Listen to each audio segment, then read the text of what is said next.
So once again, good evening to all of you. On behalf of AVAGMAH and Jack Welch Management Institute, I thank you very much for having taken out time and share this evening with all of us over here.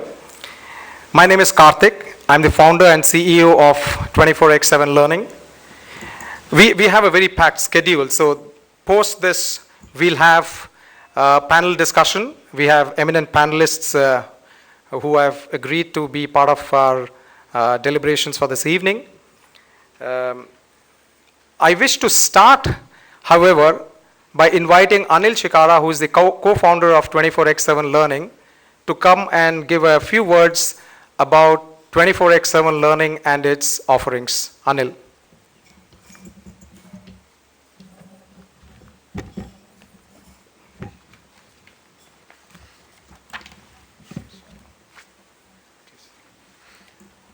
I welcome everybody once again on behalf of 24x7 Learning and Jack Welch, AVAGMAH Jack Welch Management Institute. I still remember the day when me and Karthik met, and this was sometime in 2000, and we said, we had set up operations, we were running P&L for large companies, and we said, let's set something up for ourselves. And one of the common passions we had was technology-enabled learning. And we said, let's start a company on that. In 2001, we launched this company from a small apartment in Hyderabad. And then we shifted to Bangalore, and the journey has been very, very exciting. The DNA of the company is technology.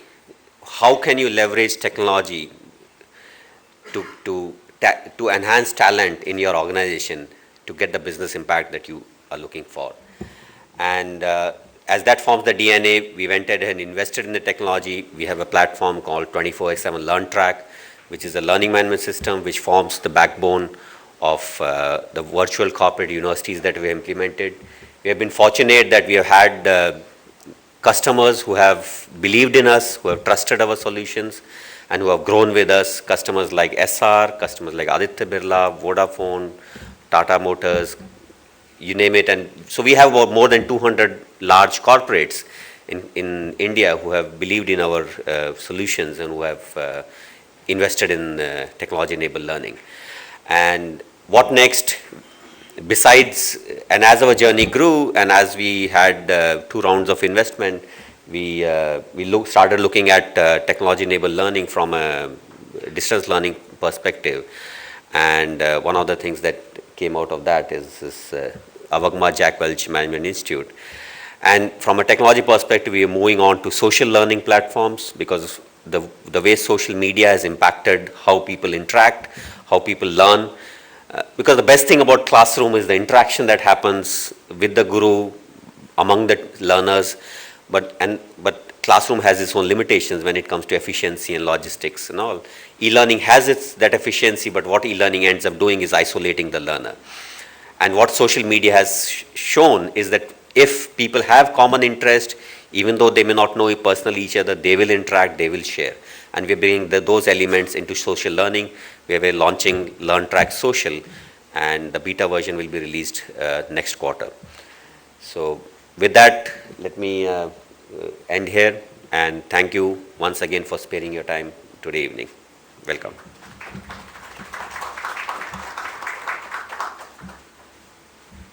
Thanks, Anil. Ever a salesman, and many of our esteemed clients who are over here will vouch for his salesmanship, right? Thank you. So our clients have been key to our success. They have always given us the right direction. They have always given us the path, the right products to tweak. And 3 years back, our same clients came back and said that you have helped us train our people who are geographically dispersed using the technology that you have. But what's happening is that as the country grew, there was this need for leadership development amongst the grassroots level.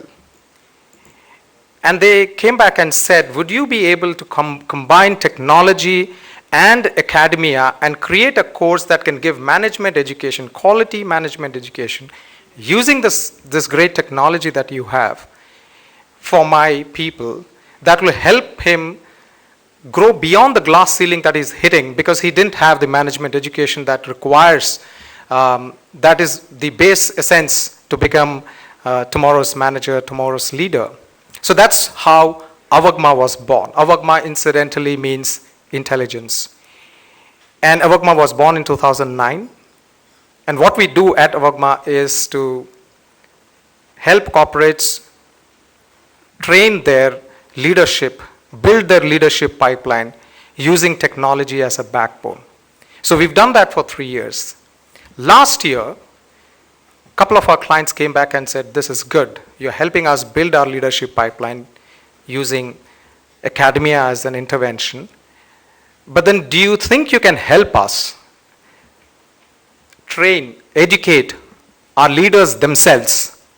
Now that was a challenge. We're talking about leaders in organizations. What's happened in the country is, with the fast pace of growth, there was a gap. There was not much leaders available to catch up with this pace. And it's not possible to suddenly train and create leaders out of thin air. All the leaders that we had, many of them went outside India because of the slow pace which was existent earlier.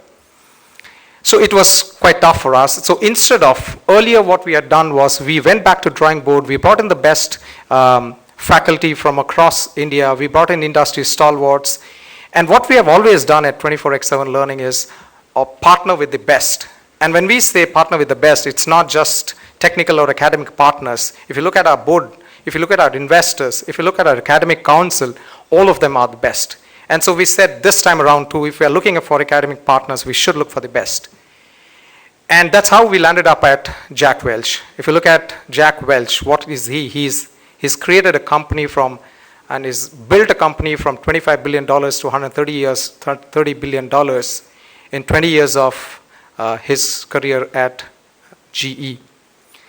And so our research ended there when we were looking for academic partners.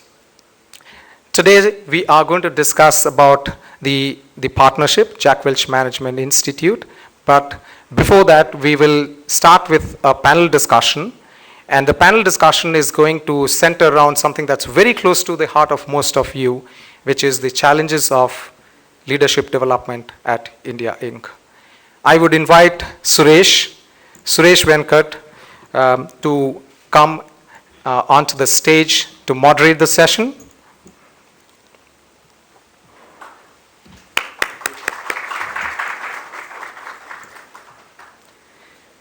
So Suresh is the editor, Technology and Special Projects at CNBC TV 18. He has graciously accepted our invite to moderate this session. He's a graduate from National Institute of Design, worked for Channel V, Star TV as a producer, Radio City Bangalore as a program director, and currently at CNBC. Thank you very much, Suresh, and I would request you to introduce the panelists and take on. Thank you. Thank you, Karthik. Thank you very much. We'll just give them a minute to readjust the stage if they need to before we invite our panelists. So, go ahead.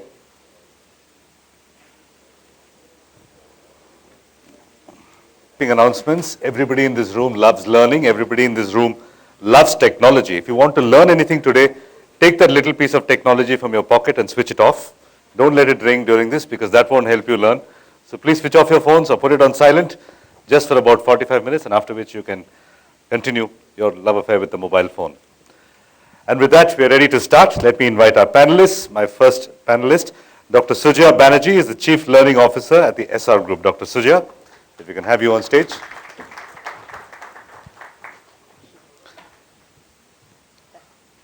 Sudhanshu Vats is the CEO of Viacom 18 Media and my colleague. Sudhanshu, can we have you on stage?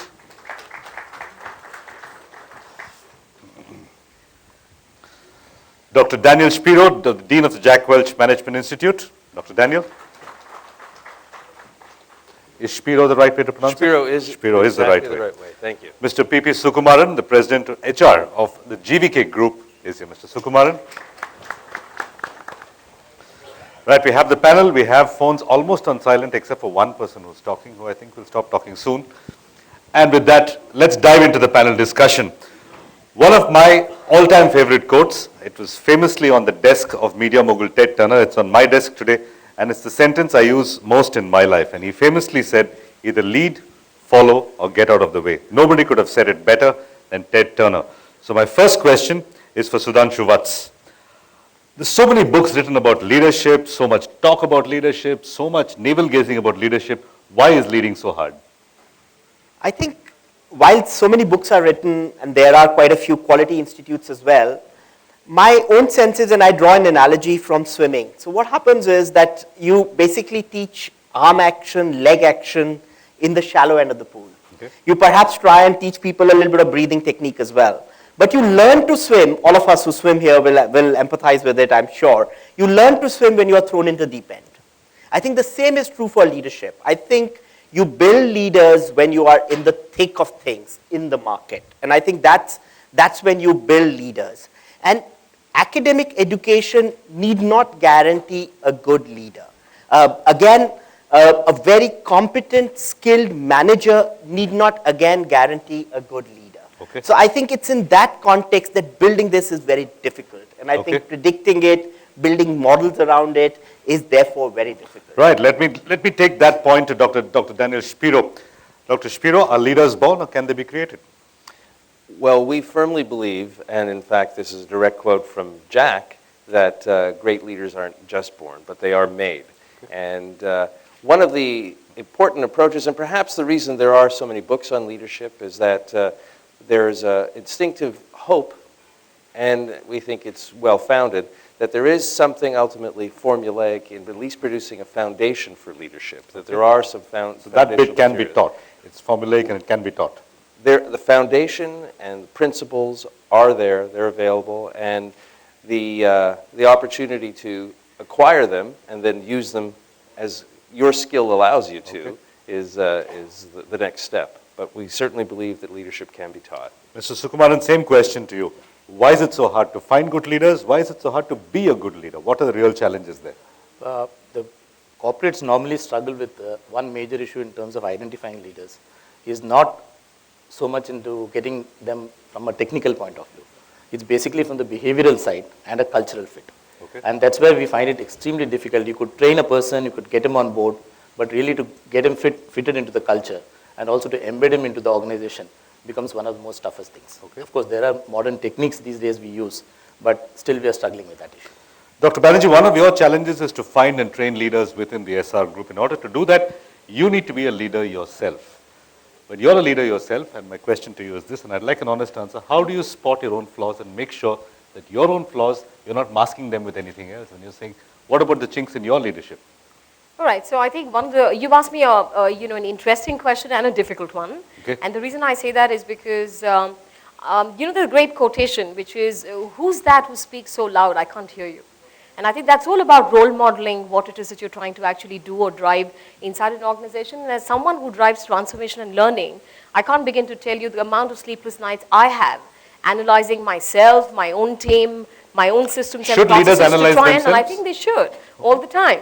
And good leaders are people who have a life conscience, who have high EQ, and are asking themselves the toughest questions. So to answer your question, one of it is about being able to enhance your awareness and to use different modes and techniques of doing that, being open to feedback, which is actually an indication of your learning orientation. I think what happens with most leaders as they get more and more senior within organizations is what grows with their seniority is large egos. Okay. And therefore there is no orientation to wanting to know more about yourself in the right light and in the right spirit so that you can do something about it. Okay. So it's always heartening to see leaders who want to know more about themselves.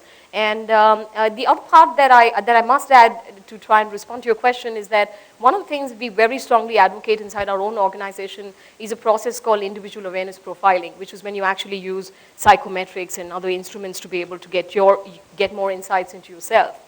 So to answer your question, I use some of those for myself to be able to understand my own orientations, my own compulsions better, so that I'm able to drive what I'm doing on my job with more honesty and more authenticity. I'm going to come back to the point of the ego of a leader a little later in the discussion. But for now, I'm going to go to Dr. Spiro once again. Dr. Spiro, I want you to react to what Banerjee said about a leader having to introspect. Do leaders have structured introspection programs? How do you teach a leader who's already at the head of organization how to lead further, and how to introspect, and how to spot flaws in his or her own leadership style? anyone who wants to reflect on how to be successful as a leader has to look at the tools that are necessary. And whether we're talking about someone who's preparing for their very first leadership role or someone who's already in an advanced position and looking to be a more effective leader, there's still systems and frameworks. We believe also in a lot of peer-to-peer learning and the way we approach things to make sure the groups of people who can use each other as sounding boards are there to bounce ideas off of. But similar to my response to your earlier question, regardless of where someone is in their leadership development, there are tools, there are systems, and they can be taught and explained to people who want to advance their leadership skills. Mr. Sukumaran, all the tools and all the different foundations and education programs cannot dismantle a leader's ego. What happens in your organization when a leader who's overcome by his own ego cannot see his or her flaws? How do you deal with that from where you sit? Actually, it's one of those major blocks in any kind of leadership development.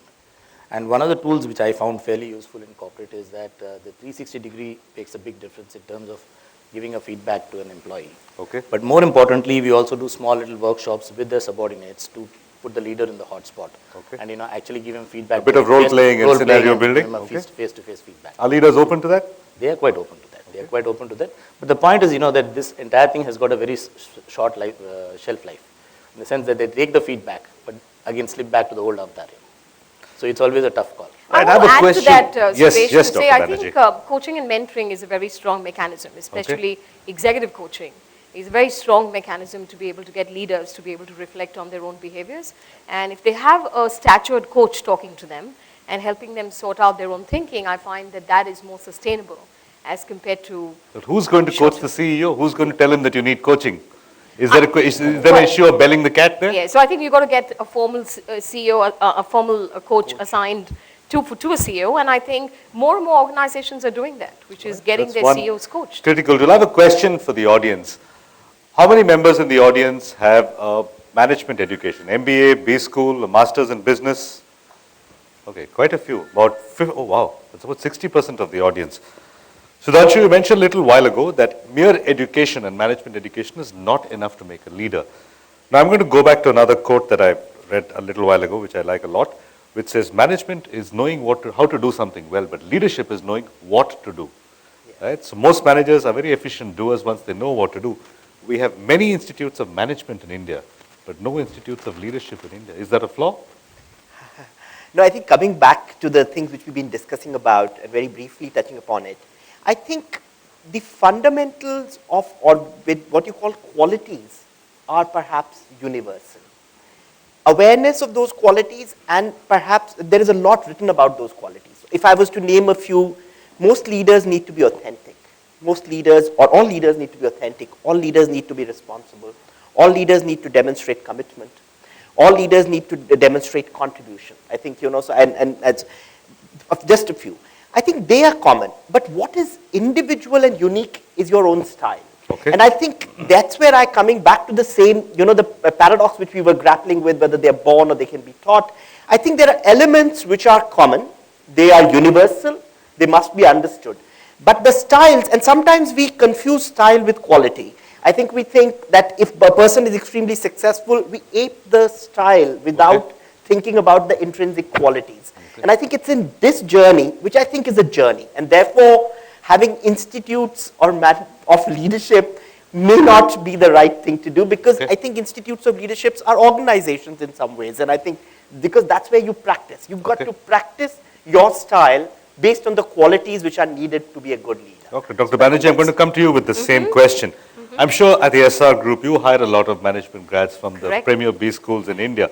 Most of them. Once again, an honest question. On a rating of 1 to 10, the top 10 B schools in India, rate them for leadership qualities, the management grads that you hire, on the average. You're putting me on a tough spot all the time, I am. can see. But, I am. You're the only woman on the panel, so we have to give you a hard time. Right. So, I'm going to be honest here. And I have a very strong view on what goes on, because I work really closely with a lot of these MBA schools, and respect them greatly, but I must put this down to a 5. So I think there's a 50-50 chance that you'll find somebody who will come out distinctively with leadership qualities. I think by and large, we've placed an over premium as a nation on academic excellence, and I think that is our undoing. So if you were to intervene in management education in India to infuse greater leadership qualities in the students there, would you say more practical experience while they're studying, greater interaction with industry? What's going to cause that 5 to go to a 9.5? So I think a couple of things. I think one is again, I'm going to go back to something he was mentioning, which is, I think it rests back on what is your selection criteria. What are you actually looking at when you bring people into a management school? Unfortunately, it's just your grades. I mean, it's only your academic excellence that is placed, premium on. I think it's a more well-rounded personality, the ability to be able to communicate and influence people.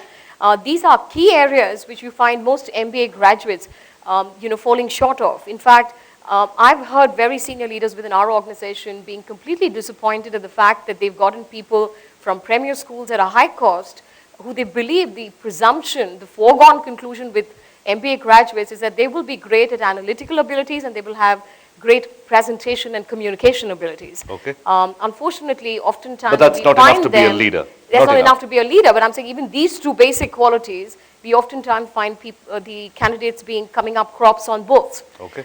So they're neither very great on analytical abilities, neither are they great on communication and presentation skills. Right, that's a scathing indictment of the Indian education system. I'm going to the Dean of the Jack Welch Management Institute, Dr. Spiro. Dr. Spiro, we heard from your Indian counterparts about their experiences with the Indian B school system and hiring grads. My simple question to you, management and leadership, what's the key difference between the two? And is there a key difference between the two? Well, there's a substantial difference between the two. Management tends to be focused on the present, focused on processes, focused on getting jobs done. Leadership is primarily focused on the future and in helping other people and helping. Organizations are people, and what a leader has to do is make sure that the people can do their jobs most effectively. Okay. To follow up, though, on the expectations for graduates of business schools, I think that it's a bit of a circular problem. In reality, organizations have portfolios of products, and the students that are coming out of traditional full-time MBA programs are only one output of a business school. And yet a large variety of expectations are placed on a single output of the business school. Certainly, as you see globally, there's been a huge growth in executive MBA programs, and the reason is they are designed to cater to a completely different group of people who are not candidates at all for full-time MBA programs. Okay. So if your raw material, so to speak, is starting with people who are freshly out of school versus people who are 15 or 18 years out of school, you have a lot of different outcomes that you can create. Okay. I'm going to go to Mr. Sukumaran once again with a related question. Often great managers who tend to be in companies for long periods of time are excellent individual workers, they're extremely good at their jobs, whether it's analytical or linguistic or cultural, and fail as leaders because they don't know how to handle people. Right? But the only way organizations seem to know how to reward people is to make them more senior and get them to manage people. In your group, how do you manage this problem? How do you identify individual talented stars who may never be leaders in their life and still give them a meaningful role to perform? I think the biggest difference between a manager who has been there for quite some time and who's picked up all the strings as far as the organization is concerned is that he has the necessary wherewithal to manage within the culture of the organization. Okay. But in terms of leadership, I think one of the biggest differentiator is the appetite for risks. Now that part of it is something which he or she is not able to cope with it. But what we find is that whenever there are critical missions, whenever there's a joint venture or there's an acquisition, some of these people are put onto some of these critical tasks and they really prove the mettle. Okay. And these are some of the crucibles where, better than even an assessment center, we can actually see them on the job flourishing. Some of them flourish, some wither. But then the point is the ones who flourish are really people who can grow up to be a leader. Okay. So I find that risk appetite is one thing which we put to test. Right. And how do you deal with your failure? If you identify somebody, make him a leader, he or she fails, what do you do then? See, these things depend basically back to that cultural fit. Okay. What does the culture of the organization What is the expect? culture of your organization? Let's As ask far as specific reference to typically the a JVK developer group. companies are generally, their risk appetite is quite high. Okay. And the point is they are pretty eyes on and hands off. So they really come to know when exactly a big risk is going to really, crack. So they are there. But the point is they do give that space for the people to take risks. Okay. So it does work. Right. So you have a company that has a high appetite for risk and Yes, yes. will have some failures, but they'll take it on And the the chin. stakes are very high. and they'll So move they on, and really the can't be stakes very are far high. away from the risk. All right. I'm going to change the topic of conversation just a little bit. Sudhanshu, you spent 20 years at Hindustan Lever, now known as Hindustan Unilever. Among the many other attributes that Unilever globally has and Hindustan Lever, now Hindustan Unilever has in India, is its reputation as a CEO factory. The CEOs of the top 20 companies in India, highly likely that 10 of them would be from Levers, including Sudhanshu himself, who is now the CEO of Viacom 18. My question to you is simple. What is this magical thing you do at Levers that turns everybody into a CEO? No, I think the thing is that it has institutionalized learning and leadership development over a period of time. And I think it's thanks to the visionary leaders of Hindustan Lever, of erstwhile Hindustan Lever, people like Prakash Tandon. If it's that simple, why didn't every company do it? So I think that, no, the question is, it's one thing to see the culture. Okay. Second is to institutionalize it and let it run independent of the leaders when the leaders have moved on. Okay. And I think that's the fundamental difference. So I think you had leaders like Prakash Tandon, T. Thomas, Dr. Ganguly, Mr. Datta. I think you basically built it on each of that stuff. And therefore, there is this culture. And as she was talking about, you saw there is mentoring program, there is coaching program, there is buddy program. There is room for people to make mistakes and learn. And I think I must also not underestimate the quality of input which comes into it. Okay. I must tell you and you hire from a lot of the premier schools in therefore India. There is something to be said about our management institutes as well, because that is hygiene. You've got to build from there. If you don't get that, you've got to have the basic analytical skills, you've got to have the basic level of intelligence, you've got to have reasonably good communication skills, and on that you've got to build qualities, and then test people out, let them discover their own style, and so on and so forth. And I think we've also been fortunate as an organization to be challenged from time to time. Okay. I think when you are challenged as an organization, that is where the real mettle of the organization and the true leaders comes out. Okay. So whether it was the Nirma challenge earlier, or the battle now, which is on with our other MNC here in that place, in that sense, that's where Lever's been very, very fortunate. And I think that's what has helped us to constantly develop leaders and as they come out. Right. I have another question for the audience. It's a simple yes, no question. How many of you believe that your company that you work in does enough to nurture leadership? If your answer is yes, that your company does do enough, put up your hand. Okay, so how many believe your company doesn't do enough? Okay, that's a lot. Dr. Banerjee, you saw a roughly 60-40 split of companies that don't do enough. What Sudhanshu said about Levers is all very well. They had institutional processes, they had great leaders in the past who set up systems, and those systems have endured long after those leaders have departed from the company. The thing he didn't mention is that it costs Levers a lot of money to do that. Sure. It costs a lot of money, it costs a lot of time, and critically it takes up a lot of leadership bandwidth in order to do this for benefits that may accrue 10 years down the line. Most leaders are focused on this quarter or next quarter. Oh, yeah. How do you solve this problem? When you need leaders to act in the long term, but they're judged in the short term, how do you solve this conundrum? So I think you're asking me a couple of things. I want to start by saying that there is such a great respect for what Levers is doing that I must say that all the other organizations which have embarked on their leadership development journeys much later so emulate what Levers has done is the role and model, aspire. it's the archetype That is very of much leadership the role development. model. Internationally it's GE, and I think in India it's always been Levers. And I think the whole piece is the Levers magic, and like he was pointing out, it's about how they've been able to institutionalize these processes. So I think organizations, particularly the one I represent here today, which is the SR Group, we're a $17 billion conglomerate. We've been existing since 1967, and I think one of the things that organizations like us, which have grown very fast over a short period of time, have come to realize is that when we went through that inflection point of growth, we didn't have our own leaders to count on. We had to depend hugely on buying talent. Okay. And I think these kind of pain point experiences And that's that expensive. organizations, That's that's expensive very at that expensive. point. And I think these kind of pain point experiences within organization kind of do the job in terms of getting key people inside the organization to understand that you can't afford to have a myopic orientation towards talent.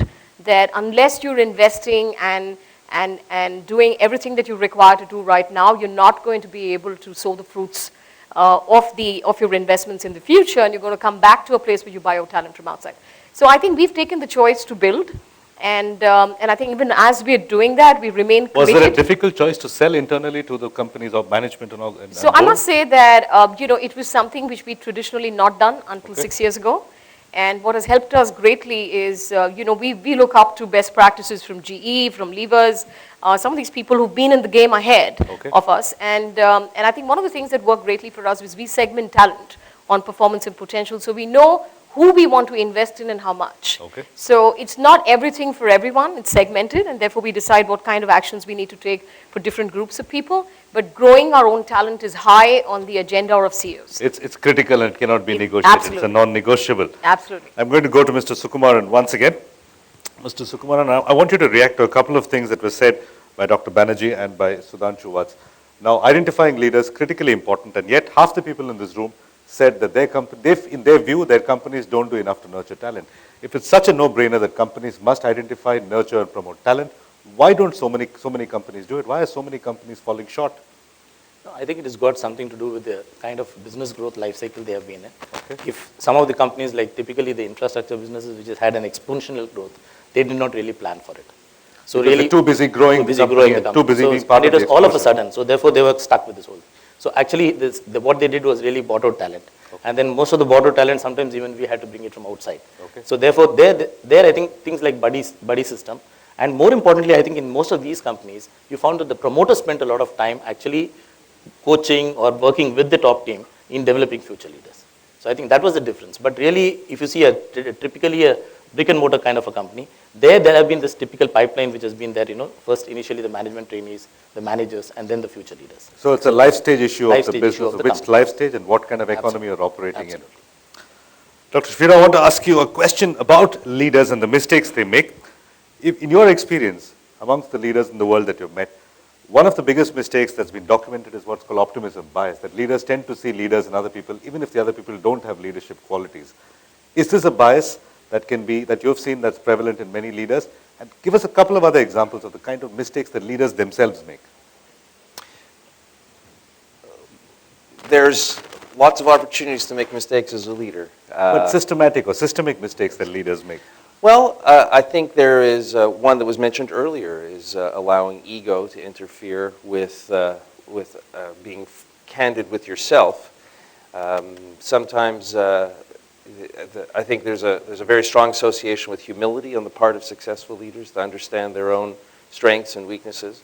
I think that there is also some pitfalls, not all leaders of course, but some opportunities for something more systematic is to confuse the role of leading and enabling other people to be successful. So one of the most important things a leader can do, and certainly this was part of the success of Jack at General Electric and motivating him to found the Jack Welch Management Institute, was to focus on building a team. The other people you bring in to have responsibility for managing the organization is the primary role of a leader. So if you can, maybe that's an ego issue as well, thinking that you have to do something. In fact, what you have to do is attract people and develop people who do those things and make a great environment for a wonderful team. Jack Welch once famously said that my biggest trait is that I hired people smarter than me. He said that in a book that he wrote. Now, in fact, to extend that, I think he also said if you find yourself, if you're the smartest person in the room, you should be worried. Right. That's been the cornerstone of Jack Welch's philosophy. Now, that's easy to say, Dr. Spiro. In practice, it's extremely hard to deflate your own ego and say, I will hire a guy smarter than me, because the reality of that decision is that that guy could replace you before you know it. Well, so how do leaders deal with this problem? Well, in fact, by recognizing that one of the things a leader is supposed to do is always be looking for his or her replacement. Okay. That's one of the responsibilities, to make sure that there's a sustainability in the organization. And that doesn't cause high levels of insecurity in the leaders themselves or doing the choosing? A confident leader, in fact, would be drawn to that. Okay. All right, so that's another quality you need to be a leader, confidence. Okay, one more change of subject. I'm going to go to a larger problem that we have in India. We have the largest pool of employable people in India, 60% of India being under 25 years, high level of college education, they have English education, they have engineering education, but almost every single company in India says we have no talent to hire from. How can both of these things be true? How can we have the largest pool of employable people and yet struggle to employ people? So I think they are available in the employment market, they're not really employable. So, What is the you know, difference between being available and being employable? yeah, so they have kind of gone through the motions of education, so they have some degree or they have, you know, some sort of a diploma which is available, which makes them available in the job market. But they don't have the right kind of skill sets that we require to be able to make them productive within our organizations. So, you know, you've touched upon a subject very close to heart. I do a lot of research in the area of Gen Y, and I have a book underway in the area of Gen Y. So Oh, I'm wow. very excited about what you're asking right now, because I think that is such a huge challenge for a country like ours, and I don't believe enough of attention is being paid. I think there's too much celebration around the demographic quantum dividend. of youth, and the fact that we're going to be one of the youngest nations in the world. But I think the big problem and the big challenge ahead of all of us is how are we going to actually convert this into a differentiator for us as an economy? How are we going to actually make these people employable and integrate them into I'm going to ask you that. How are we organizations? going to do this? So I think the way in which we're doing it currently is we hire huge numbers of people from the diploma engineering colleges and the graduate engineering colleges, and both pools are qualified but not employable. And therefore, there are huge bridge programs that we create internally, which they need to necessarily go through before we get them to become employable so that they can be deployed on the job. Now, one part of this can be termed orientation, which is to try and understand the way in which we are structured, the way in which our processes and systems work, and what matters in terms of our safety processes and so on. But a large part of it is basic engineering knowledge because of the quality of inputs that they've received in their educational institutions, which require us to spend an inordinate amount of time to be able to make them truly employable within the organization. So I think this is a huge challenge. There needs to be a lot more done in this area. I think there needs to be more interaction between academia and the corporates. There needs to be more support provided by corporates to be able to make sure the quality of education provided, a lot more backward integration into educational institutions to up the quotient, because the quality of teaching, teachers, all of that is suspect in a lot of these schools. Right. So Sudhanshu, I think a lot of work there. A lot of work there which remains to be done. Right. I'm going to throw the same question at Sudhanshu. Sudhanshu, Dr. Banerjee has talked about the interaction between corporates and academia and the fact that corporate needs to engage more, maybe need to invest more in academic programs and teaching. The part that she's left out, however, is the government's role in all this. So what Dr. Banerjee has given us is a tactical fix that the SR group is able to do to create bridge programs to make people employable. What is the strategic fix? How do we reimagine India's education system so that these kind of bridge programs are rendered unnecessary? Yeah, I think, and that's a tough one, but I think what needs to be done is first taking away a lot of emphasis which we currently have on examination system and our fascination for degrees. Okay. I think moving it from, so therefore they are educated but not employable, building on Dr. Banerjee's point of view. So basically putting a lot of focus on vocational studies. Also putting a focus on letting people study at their own pace or learn at their own pace. Study is not the right word, learn at their own pace. And therefore, that's where, again, things like the Jack Welch Institute or these places come in, where you could choose to learn at a little later in life, but yet be developed, I think, as a leader. And if we look at some of the developed Western societies, that's what happens. You don't rush into an institute immediately after your standard 12 into a degree, and then from degree into post-graduation. People take time. They take 2 years of sabbatical, they do go hiking. And in India, you would feel, oh, he's gone, he's not doing anything, he's not worth anything, that's why he's gone there. I think we've got to change this. And it's a tough one, because it's cultural, it's deep-rooted. And you have to deal with Indian parents. And you have to deal with Indian parents, you're absolutely right. So that's the first thing.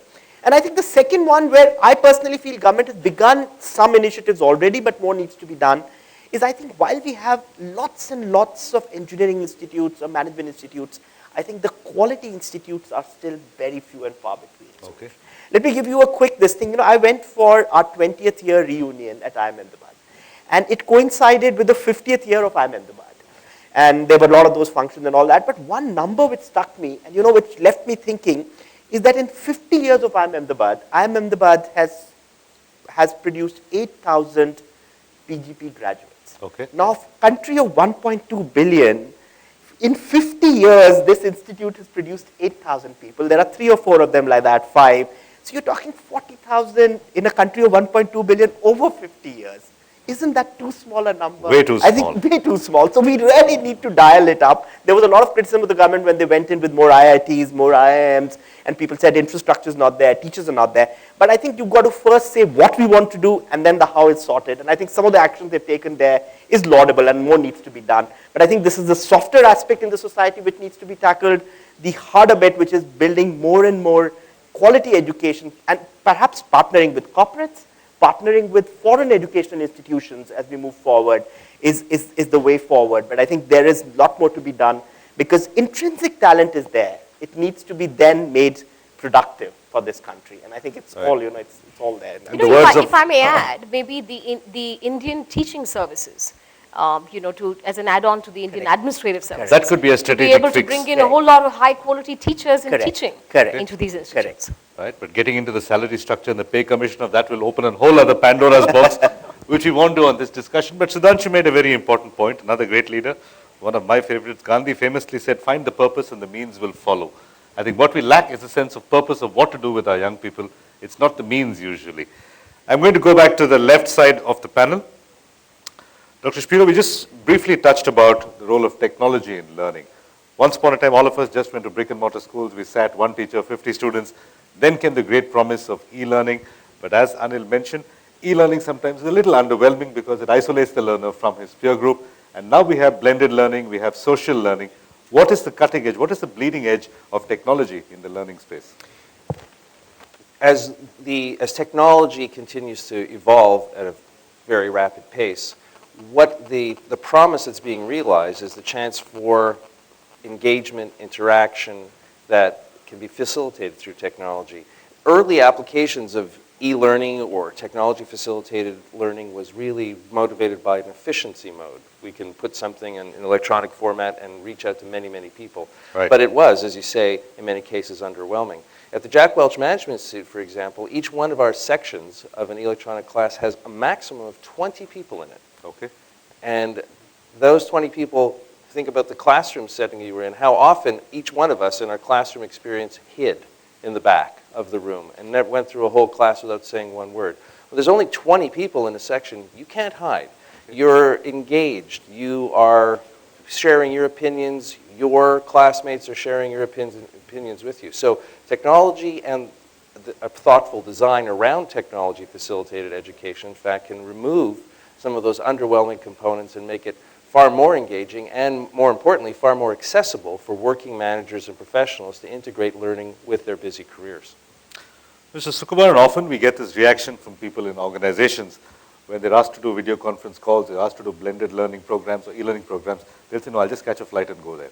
It's much easier if I can do this face-to-face. Is this old school mentality or is there a real problem with managers adopting technology? No, I think basically most of the managers use technology and they also learn. Okay. But the point is how well they are able to utilize it. Now, in terms of application. And how good the technology is and how user-friendly and how sexy it is, frankly. Yes, that's true. That's true. So they enjoy doing that. But then the question of application. So there comes the culture of the organization as to how well we are able to blend it into projects and also to ensure that these people are going to use this knowledge in the day-to-day working. Now, that really comes down to a lot of planning because one of the issues which we face in most of the organizations is that every level, they work about 2 levels lower. Okay. And this starts right from the question of even hiring the graduates. Even the management graduate starts doing a little bit of clerical work and they get frustrated. So I think a whole lot of thing happens in terms of learning and application on the business front. So that I think is a whole lot of planning and also in terms of getting the knowledge linked to this particular application. But you do see the future of executive learning, of intra-company learning firmly embedded with technology? It's like a 50-50. I think blended learning is, I'm far more Some comfortable. classrooms, some technology. I think Dr. Shapiro is going to try and talk you out of that, but we'll leave that for a private conversation. Sudhanshu, how difficult is it for an organization to keep teaching its own employees and to learn from itself? Does technology play a huge role there, or is it just the human-to-human interaction that's going to make all the difference? So I think, Suresh, I wouldn't say it's either or. It is still an and. Okay. So I think there is a role for both. It is wrong for me to say that there would be only e-learning at one end, and at the same time, as you know, Chikara spoke about, that basically the role, it's highly inefficient to try and do it through classroom. I think what is happening, and in my judgment it is helping now, and I've seen this over the last 4 to 5 years, is that the digital phenomena or the IT phenomena, particularly in India, is setting a lot of people to first think about, because we also tend to think more technical. So it's first shackling this thing that you can learn as you grow old as well. So I think that's a fabulous thing. So I think, because you got to learn. I think, when some of us grew up, it was those green sheets and there weren't any computers. So I think you've got to learn. The second thing which is, I think, fabulous about e-learning modules, which I have seen personally, is they allow you to do it at your own time and perhaps at your own pace. Is that a good thing? I think that's a fabulous thing, because I think everybody learns at a different pace, and perhaps would also require a little bit of flexibility with time in our busy schedules at all levels. So I think if you have that again helps. And now, if you look at many of the e-learning modules, they allow you to self-test yourself as well. So you do that module and you can learn yourself. And finally, I think the great thing about e-learning modules, in my judgment, is you don't need to cramp it. So you can put it in bit sizes. So there are smaller modules, so you can do that module for one time, absorb it, and I think that's great. Because what happens in a classroom session is, in order to make it efficient, through the day you've got something going on, one after the other. So you cramp them invariably. All of us do it, because we want ROI for that session, for that day, for the place we are in. I think e-learning allows you to then do it at your own pace. And I think that's, again, fabulous. I think, and break it into bit sizes, test yourself, again do it, and improve, and I think that's very good. So to basically learn at the pace at which one wants to learn. Okay. One more question, final question for the audience. Please be honest once again. How many of you have taken an e-learning class and enjoyed it? Okay. How many of you would rather go to a physical classroom of the same lot? Okay, so there you have the huge challenge for you. And I think this is a challenge for technology. If somebody needs to build a killer e-learning app, it has to be as exciting as using Facebook or Twitter or watching YouTube. It seems to be that there's a certain element of boringness in e-learning apps, but excitement in the social media. And I think those two need to be managed. That could be one way. Right, I'm almost at the end of my discussion. I'm going to ask one or two final questions and closing remarks. I'm going to quote once again from Ted Turner. He said, lead, follow, or get out of the way. Dr. Banerjee, we talk too much about leadership and not enough about followership. Let's be frank, not everybody can be a leader. Absolutely. We also need certain traits and people who can follow a leader. Sure. What are the traits of a good follower? I think followers are people who are able to remain aligned and at the same time contribute. So, the challenge we have in Indian organizations is mostly the way in which people tend to engage with power. And to me, I know that it's a much bigger question because, and I'm not going there, but I'm just saying that typically the tendency is to align. So if the boss says jump, it's how high. Okay. And I think that's not what we mean here when we're saying followership. That's not what we mean. So it's not sycophancy, it's not aligning to power. It's to be able to align meaningfully, to be able to contribute on the organization's agenda, and to not be rewarded for things like loyalty and sincerity and honesty, which is the kind of stuff that gets said about essentially the B-raters. Okay. I think it's about people who are not, they're going to be competent, they're going to be very competent. They're people who oftentimes are people who can influence the peer group really well, but are not really yet ready to take on the strategic role. Okay. So I think the way in which we distinguish between people, the kind of followers we want within the organization and the ones who are ready to become leaders are the ones who can have the large picture, the kind of people who can essentially propel action ahead and who bring themselves in their true authenticity to be able to influence great action. Followers for us are people who are essentially aligned meaningfully, okay. Who will essentially try and take out the disruptive elements from whatever enables a great performance within the team, and influence co-workers positively to be able to get the job done. So they're not yet ready to be able to contribute strategically. Their seasoned judgment still needs to develop over a period of time. But typically, in my opinion, great followers eventually make great leaders. All right, excellent, well said. Sudhanshu, my final question for you, in an era of globalization, is there something called Indian leadership? Is there something unique that Indian managers need to have when they're dealing with India? Is there an Indian trait that you've noticed? There are many actually which I can talk about, and the most famous one is Jugaad. So okay. I think, I think understanding of Indian culture and this entire thing about Jugaad, and utilizing Jugaad for the right thing. So I think, which is the speed of doing things and basically being innovative about doing things. I think that's, if you look at the two positive aspects of that, and I think they're very, very important aspects. And I think understanding them is important. And for us, both are very critical as a country. Speed is important if you want to catch up. True. You cannot catch up without speed. Innovation is important if you want to do it differently at a lower cost and more efficiently. So I think both are important, and therefore understanding of Indian culture and therefore taking Jugaad to its logical and next level is very important. And Jugaad is being studied around the world with books being written on the Yes, subject. so- So it's no laughing matter anymore. it is, it the is. Jugaad style of management. Yes, it is. That's Dr. Spiro, my final question for you. I'm going to ask you the same question from a global perspective. In a globalized world with an American CEO and Guatemalan workers and African co-workers and colleagues who are sitting in Australia, what is leadership in that context? If you're geographically going to be separated from your team, you may never ever see them more than once a year. How do you lead people that you can't see in this globalized world? Well, it is becoming the norm in many ways rather than the exception. But the fundamentals are no different, whether, in fact, Whether it's physical leadership or virtual leadership? the same qualities, and understanding the importance, making sure there's a clear vision that people can act upon and lead into a clear strategy for the organization, making sure that there's candor in the communication between the people who are working together in that organization, and being honest with it and the part of and frank. But does the digital world impose any unique constraints or any unique demands on a leader? I would say it offers unique opportunities, Okay. because of the ease of communication. Mr. Sukumaran, my final question for you. All evening we spoke about the qualities that great leaders have, the qualities that build great leaders.